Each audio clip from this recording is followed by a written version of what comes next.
నమస్తే, నేను మీ యష్మిత. ETV life ఆధ్యాత్మిక ఛానల్ జీవన యోగ కార్యక్రమానికి మీ అందరికీ స్వాగతం.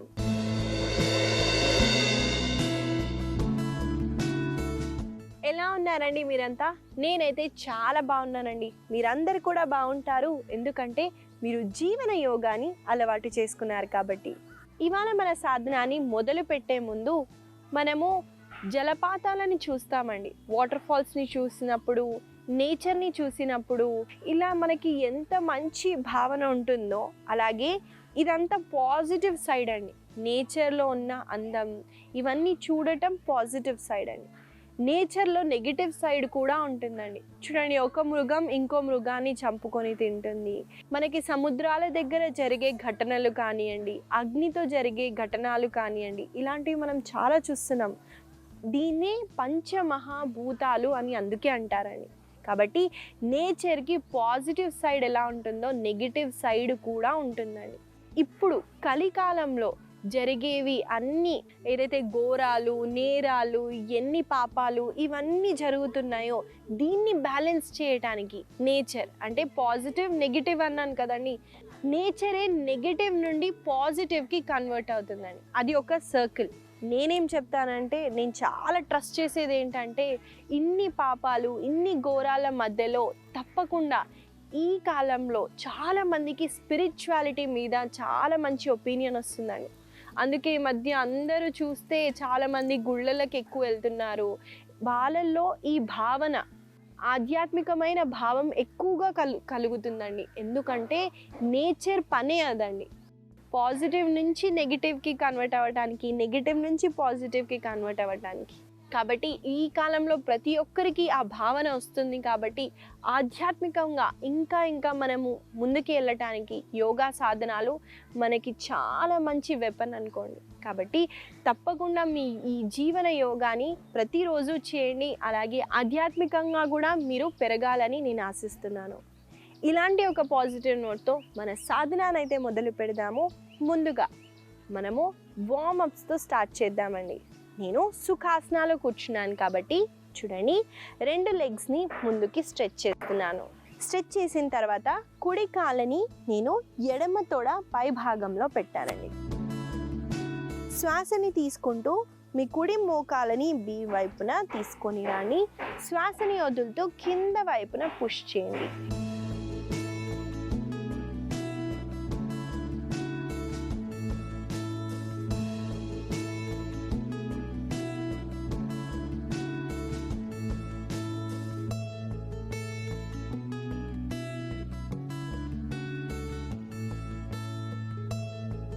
నెక్స్ట్ మనము చూడండి, కాళ్ళని నేను కొంచెం బయటకి పెడుతూ యాంకిల్ రొటేషన్ చేస్తున్నాను.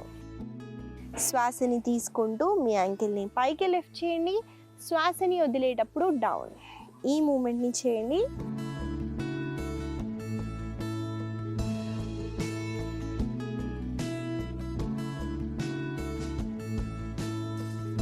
ఇప్పుడు రివర్స్ డైరెక్షన్లో చేద్దాము.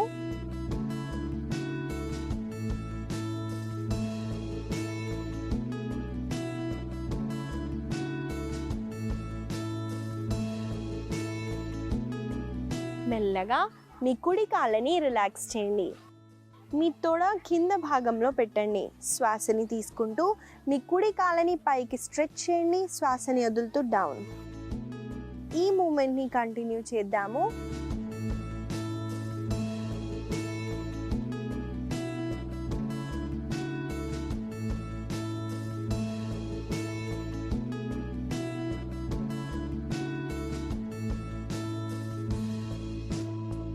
మెల్లగా కుడి కాళ్ళని రిలాక్స్ చేస్తూ ఈసారి ఎడమ కాళ్ళతో చేస్తాం.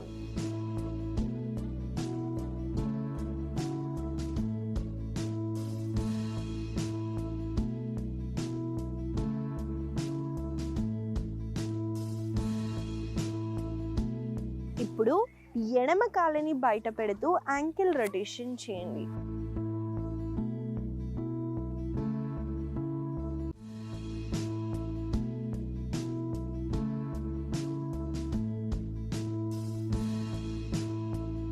ఇప్పుడు రివర్స్ డైరెక్షన్లో చేద్దాము.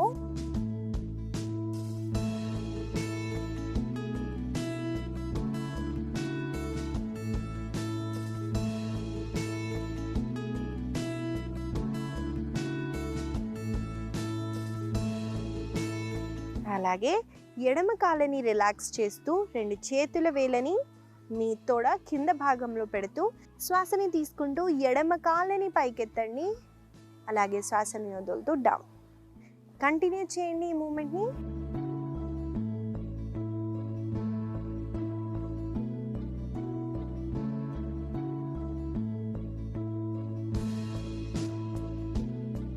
మెల్లగా ఎడమ కాళ్ళని రిలాక్స్ చేయండి. 2 కాళ్ళని ఫోల్డ్ చేస్తూ చూడండి, మీరు ఎంతైతే అంత దగ్గరికి పెట్టడానికి ట్రై చేయండి. అలాగే వెన్నెముక్కని స్ట్రైట్గా ఉంచుతూ తిత్తిలి ఆసనాన్ని చేయండి. దీని వార్మప్ కింద మీరు ప్రతిరోజు చేయొచ్చండి. దీనివల్ల చాలా బెనిఫిట్స్ అయితే ఉంటాయి.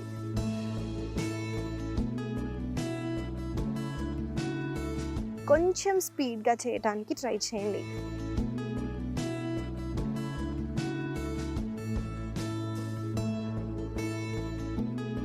మెల్లగా 2 కాళ్ళని రిలాక్స్ చేయండి.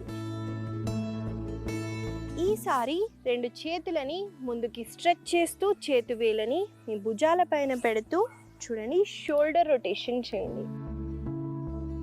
శ్వాసని తీసుకుంటూ మీ మోచేతులని పైకి, శ్వాసని వదిలేటప్పుడు డౌన్. ఈ మూమెంట్ని చేయండి.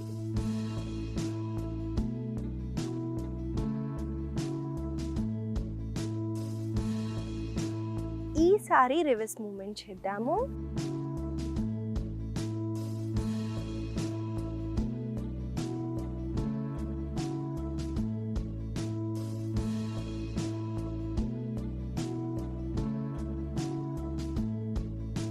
ఇప్పుడు చూడండి, 2 మోచేతులని దగ్గరగా పెట్టండి.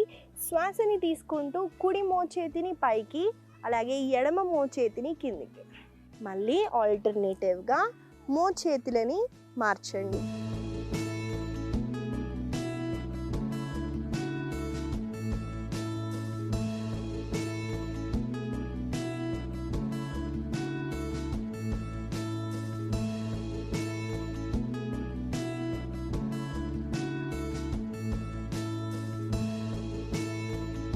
మెల్లగా 2 చేతులని దగ్గరికి తీసుకొచ్చి చేతులని రిలాక్స్ చేయండి. నెక్స్ట్ మనము నెక్ మూమెంట్ని చేస్తాము. శ్వాసని తీసుకుంటూ నెక్ని స్ట్రైట్గా ఉంచండి. శ్వాసని వదులుతూ చూడండి, కుడి చెవిని కుడి భుజానికి ఆనించడానికి ట్రై చేయండి. హ్యాండ్ సపోర్ట్ కూడా తీసుకోవచ్చు. అది నెక్ పొజిషన్ని చేంజ్ చేయండి. గుర్తు పెట్టుకొని శ్వాసని వదిలేటప్పుడే బెండ్ చేయండి.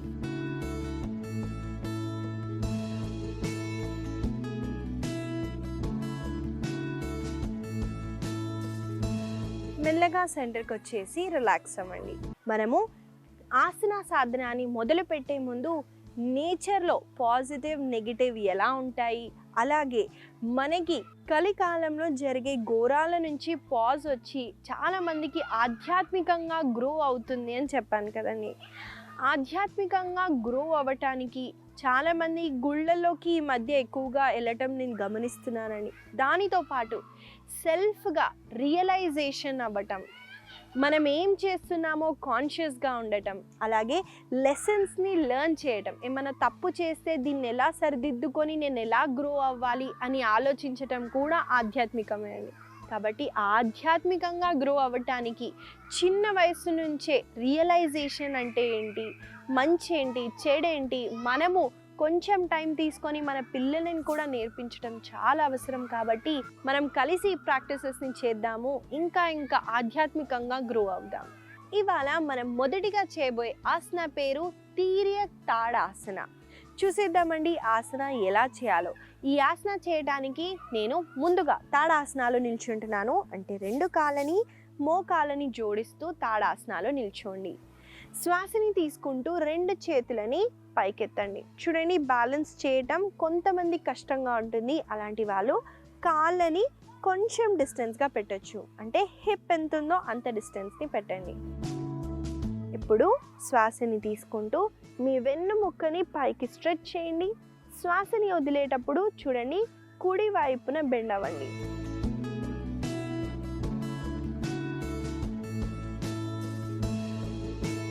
మళ్ళీ శ్వాసని తీసుకుంటూ సెంటర్కి వచ్చేసి ఈసారి శ్వాసని వదిలేటప్పుడు ఎడమ వైపున బెండ్.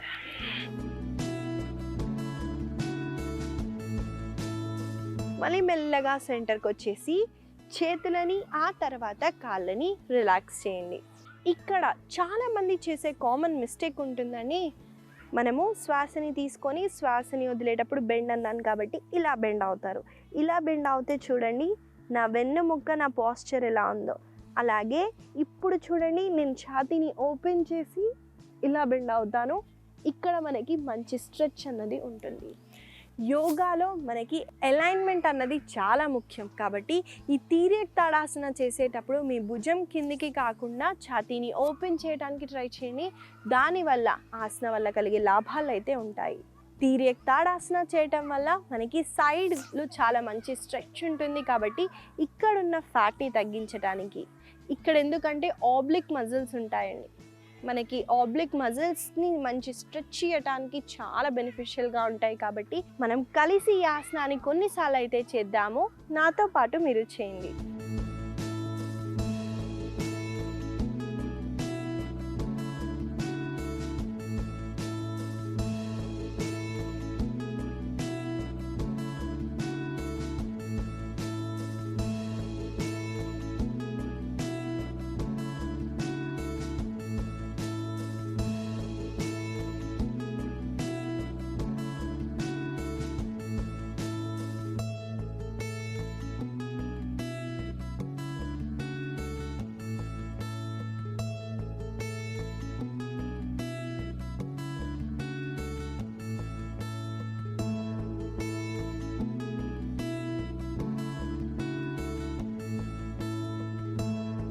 మెల్లగా సెంటర్కి వచ్చేసి చేతులని ఆ తర్వాత కాళ్ళని రిలాక్స్ చేయండి.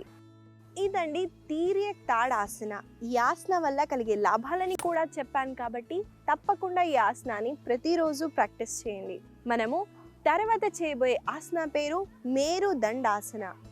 చూసేద్దామండి ఆసన ఎలా చేయాలో. ఈ ఆసన చేయటానికి నేను దండాసనాలో కూర్చుంటున్నాను కాబట్టి మీరు కూర్చోటానికి ట్రై చేయండి.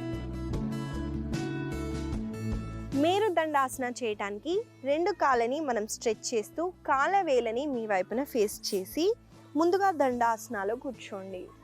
శ్వాసని తీసుకోండి, కంప్లీట్గా శ్వాసని వదలండి. ఇప్పుడు రెండు కాళ్ళ అరికాలని జోడిస్తూ మీ కాళ్ళని ఎంతైతే అంత దగ్గరగా పెట్టడానికి ట్రై చేయండి. చూడండి రెండు కాళ్ళ బొటన వేలు చూపుడు వేలు మధ్యపు వేలతో హోల్డ్ చేస్తాము. ఇప్పుడు శ్వాసని తీసుకుంటూ కొంచెం వెనక్కి వెళ్తూ టేల్ బోన్ పైన బ్యాలెన్స్ చేయండి. శ్వాసని తీసుకుంటూ కుడి కాళ్ళని కుడి వైపున, ఎడమ కాళ్ళని ఎడమ వైపున స్ట్రెచ్ చేస్తూ వెన్నెముక్కని ఎరట్గా ఉంచడానికి ట్రై చేయండి. ఇక్కడ బ్యాలెన్స్ చేయండి.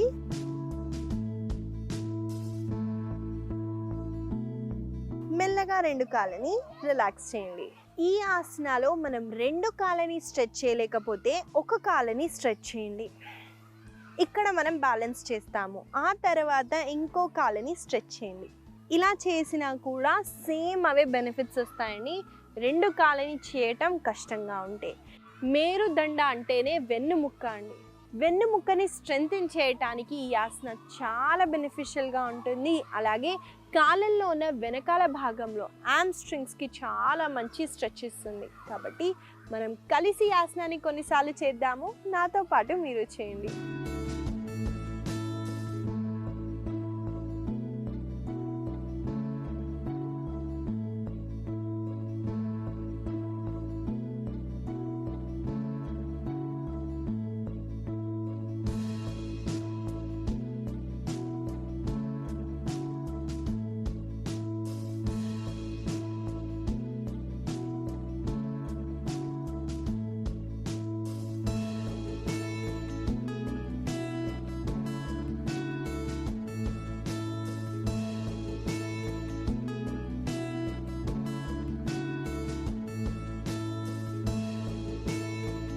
మెల్లగా రెండు చేతులని కాళ్ళని రిలాక్స్ చేయండి.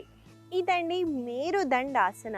ఈ ఆసన వల్ల కలిగే లాభాలని కూడా చెప్పాను కాబట్టి తప్పకుండా ఈ ఆసనాన్ని ప్రతిరోజు ప్రాక్టీస్ చేయండి. మనము తర్వాత చేయబోయే ఆసన పేరు ఏకపాద సేతుబంధాసన.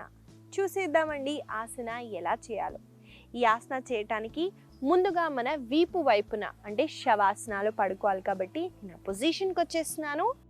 మీరు నాతో పాటు చేయండి లేదా ముందుగా చూసి ఆ తర్వాత చేయండి. ముందుగా మనం ఇలా శవాసనాలు పడుకుంటూ 2 కాళ్ళని ఫోల్డ్ చేస్తాం. 2 మోకాలు పైకి పాయింట్ చేసేలాగా పెట్టండి. ఇప్పుడు శ్వాసని తీసుకుంటూ మీ సీటుని మాత్రమే పైకెత్తండి, 2 చేతుల సపోర్ట్ తీసుకుంటూ. చూడండి,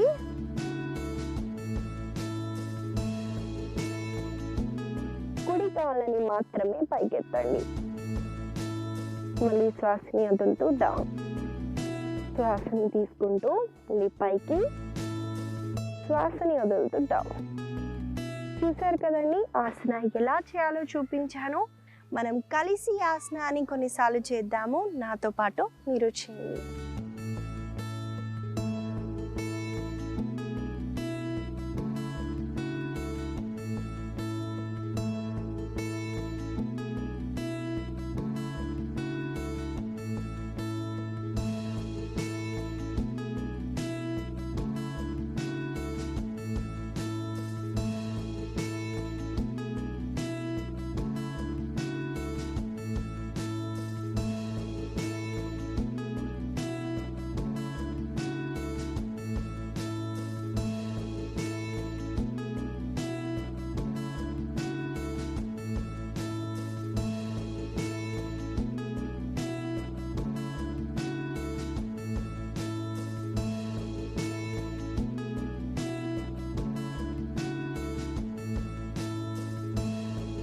మెల్లమెల్లగా మీ సీటుని, వెన్నెముకని రిలాక్స్ చేస్తూ శవాసనాలు కొన్ని క్షణాలు రెస్ట్ చేయండి.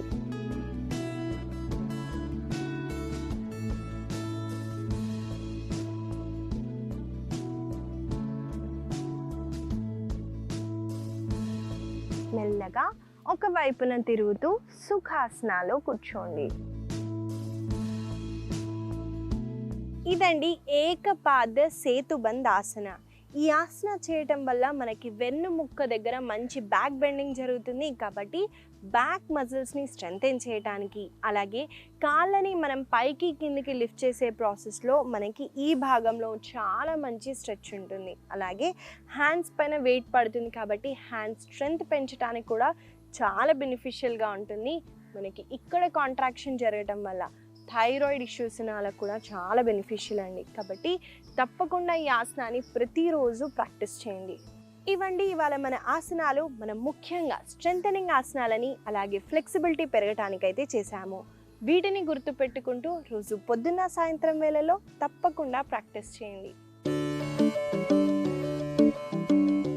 సలహా ఏంటంటే అండి, చాలామంది భోజనం చేసిన తర్వాత నీళ్లు తాగొద్దని తెలుసండి. అలాగే భోజనం చేసే ముందు కూడా నీళ్లు తాగొద్దండి. కొంతమంది ఎక్కువగా ముందే నీళ్లు తాగితే అన్నం కొంచెం తింటాము అని ఆ మైండ్ సెట్తో ఎక్కువగా ఫస్ట్ వాటర్ తాగుతారండి.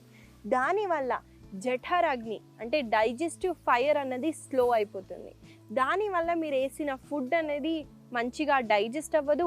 డైజెస్ట్ అవ్వకపోతే బాడీలో న్యూట్రిషన్ అబ్జర్వేషన్ అవ్వదు. దానివల్ల మనకి ఇండైజెషన్ అవుతుంది, బ్లోటింగ్ అవుతుంది, అలాగే హెల్త్ అన్నది పాడవుతుంది. కాబట్టి మీరు ఆహారం తర్వాతే కాదండి, ఆహారం తీసుకునే ముందు కూడా నీళ్ళు ఎక్కువగా తీసుకోకుండా చూసుకోండి.